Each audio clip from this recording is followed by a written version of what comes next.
गोपाल धमतरी के कुकरेल गांव का रहने वाला है। वो घर में हाथ से अगरबत्तियां बनाता है और उन्हें बेचकर जिंदगी की गाड़ी को खींचता है। ये उसकी खुशकिस्मती है कि प्रधानमंत्री आवास योजना ग्रामीण के कारण उसका अपना पक्का घर बनकर तैयार हो गया है। अभी तक वो टूटे कच्चे छोटे से घर में जिंदगी बसर करता रहा। उसे इस बात का एहसास तो था कि उसका नाम प्रधानमंत्री आवास योजना की सूची में है, मगर ये तो उसने सपने में भी नहीं सोचा था कि एक दिन सरकार के नुमाइंदे स्वयं उसके घर तक आएंगे और उसे आवास आवंटन की सूचना देंगे। घर के दरवाजे पर दस्तक देने वाले 2 व्यक्तियों में से एक गांव के सरपंच थे और उनके साथ जो व्यक्ति था उसे सब आवास मित्र कहते थे। आवास मित्र ने उससे चंद एक सवालात किए और फिर उसे ये खुशखबरी सुनाई गई कि उसे अपना पक्का नया घर बनाने के लिए सरकार ने 1,20,000 रुपए देना मंजूर किया है, जो उसे नियमों के मुताबिक 3 किश्तों में मिलेंगे। शौचालय बनाने के लिए 12,000 रुपए अलग से दिए जाएंगे।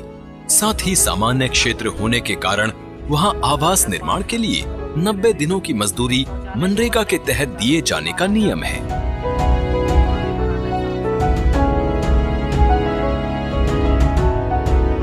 आवास मित्र ने उसे समझाया कि आवास आवंटन के विषय पर होने वाली पंचायत की सभा में उसकी मौजूदगी बहुत जरूरी है।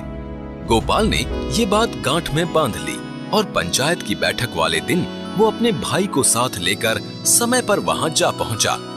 आपके गांव में 159 जन के प्रधानमंत्री आवास योजना के नाम आए हैं। उनमें सबले पहली ये देखना है कि आपके कमार है, भुंजिया है, जिला हम मन विशेष पिछड़ी जनजाति बोलथन। दूसरा नंबर है बेघर परिवार जेकर पास में कुछ भी नहीं है। तीसरा नंबर है जेकर पास में जो निशक्त आदमी है, जो दिव्यांग जेला बोलथन वो। तो एमे से ये प्रमुख रूप से ए मन अपने आप शामिल हो जाए, चाहे वो 1 कमरा वाले हो चाहे 2 कमरा वाले हो। प्रधानमंत्री आवास योजना के अंतर्गत हमें जो हितग्राहियों के क्रम को निर्धारित करते हैं वो तो ACCC लिस्ट के अनुसार होती है, लेकिन उस क्रम में किसको ऊपर रखना है और किसे नीचे रखना है इसका निर्धारण कई सारे क्राइटेरिया पे होता है और उस क्राइटेरिया में एक क्राइटेरिया उनका दिव्यांग होना भी होता है और उनको हम प्रायोरिटी में हमेशा ही ऊपर की तरफ रखते हैं। हितग्राहियों की सूची में अपना नाम देखने की उत्सुकता गोपाल को वहां तक ले गई। सूची में अपना नाम देखा तो चेहरे पर खुशी की लहर गहरी हो गई।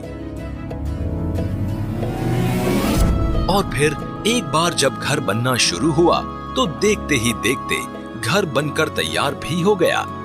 जल्द ही वो शुभ दिन भी आया कि वो अपने भाई और भतीजी के साथ जरूरी सामान लेकर नए घर जा पहुंचा। नए घर में जिंदगी शुरू हुई तो घर के पीछे खाली स्थान पर जमीन तैयार कर उसमें सब्जियों के बीज बो दिए और अब जबकि सब्जियां तैयार हैं तो मन अंदर तक खुश है। हाँ, अब उसे शौच के लिए खुले में जाने की जरूरत भी नहीं पड़ती। अब नए घर में अपना स्वच्छ शौचालय जो है। आज प्रधानमंत्री आवास योजना ग्रामीण का हितग्राही बनने के बाद उसने अपने ही नहीं भाई के परिवार के लिए भी भविष्य की एक नई नींव तैयार कर दी है।